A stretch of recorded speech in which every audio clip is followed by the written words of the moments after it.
ইয়া হাল্লাল আল মুশকিলাত, হে আল্লাহ, তুমি সমস্যার সমাধানকারী। ফজিলত, কঠিন সময়ে সবচেয়ে বেশি শক্তিশালী এই দোয়া। ইয়া হাল্লাল আল মুশকিলাত, আস্তাগফিরুল্লাহ, ইন্নাল্লাহ গফুরুর রহিম। অর্থ, আমি ক্ষমা চাই, নিশ্চয়ই আল্লাহ ক্ষমাশীল ও দয়ালু। ফজিলত, জিকির বৃদ্ধি পায়, দুশ্চিন্তা দূর হয়, বৃষ্টি হয়। ইহাই হচ্ছে ফজিলত।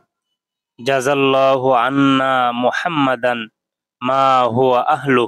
অর্থ, আল্লাহ আমাদের নবী মুহাম্মদ সাল্লাল্লাহু আলাইহি ওয়াসাল্লামকে তার প্রাপ্য পুরস্কার দিন। ফজিলত, জিকির সম্মান ও দোয়া কবুলের ধার খুলে দেয়। আল্লাহ আল্লাহুম্মা ইন্নী আসআলুকাল আফিয়া। অর্থ, হে আল্লাহ, আমি তোমার কাছে নিরাপত্তা ও সুস্থতা চাই। ফজিলত, নবীজি সাল্লাল্লাহু আলাইহি ওয়াসাল্লাম প্রতিদিন ইয়া জাল জালালি ওয়াল ইকরাম, হে মহিমা ও সম্মানের অধিকারী। ফজিলত, জিকির সম্মান ও দোয়া কবুলের ধার খুলে দেয়।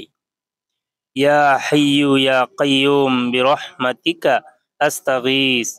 অর্থ, হে চিরঞ্জীব, হে চিরস্থায়ী, তোমার রহমতের আশ্রয় চাই। ফজিলত, কঠিন সংকটে পড়লে বলো, মন শান্ত হয়ে যাবে। ইয়া হাইয়ু ইয়া কাইয়ুম বিরহমাতিকা আস্তাগীস, আল্লাহুম্মা আজিরনি মিনান নার। অর্থ, হে আল্লাহ, আমাকে জাহান্নাম থেকে রক্ষা করুন। ফজিলত, যে 7 বার পরে জাহান্নাম তার জন্য হারাম হয়ে যায়। আল্লাহুম্মা আজিরনি মিনান নার, প্রত্যেক নামাজের পরে এটি পড়বেন। সুবহানাল্লাহি ওয়া বিহামদিহি সুবহানাল্লাহিল আযীম। অর্থ, আল্লাহ পবিত্র, প্রশংসা সহ পবিত্র, মহান। ফজিলত, এই 2 বাক্য জাহান্নাম থেকে রক্ষা করে, জান্নাতে ফল ঘাস তৈরি করে। লা হাওলা ওয়ালা কুওয়াতা ইল্লা বিল্লাহ। অর্থ, আল্লাহ ছাড়া কোনো শক্তি বা ক্ষমতা কারো নেই। ফজিলত, বিপদের সময় বললে অন্তরে শান্তি নেমে আসে। নবীজি সাল্লাল্লাহু আলাইহি ওয়াসাল্লাম এটাকে জান্নাতের ধন বলেছেন। আল্লাহুম্মা আমিন, হে আল্লাহ কবুল করুন। প্রতিটি দোয়ার সুন্দর সমাপ্তি হয় আমিন এর দ্বারা। আল্লাহু আকবার, আল্লাহ সর্বশ্রেষ্ঠ। ফজিলত, নামাজ, জিহাদ, কুরবানি সবকিছুর সূচনা এই বাক্য দিয়ে হয়, এতে অহংকার মুছে যায়। আল্লাহুম্মা সাল্লি ওয়া সাল্লিম আলা নাবিয়িনা মুহাম্মদ। হে আল্লাহ, আমাদের নবী মুহাম্মদ সাল্লাল্লাহু আলাইহি ওয়াসাল্লামের উপর শান্তি রহমত বর্ষণ করুন। ফজিলত, একবার দুরুদ 10 রহমত। নবীজির প্রতি ভালোবাসার সবচেয়ে সহজ উপায় হচ্ছে এই দোয়া। আস্তাগফিরুল্লাহ, আমি আল্লাহর নিকট ক্ষমা প্রার্থনা করছি।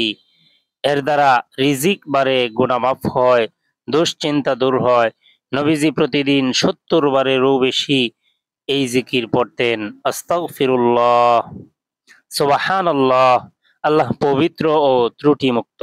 ফজিলত, মুখে ছোট কিন্তু আমলের পাল্লা ভারী করে দেয় এই জিকির।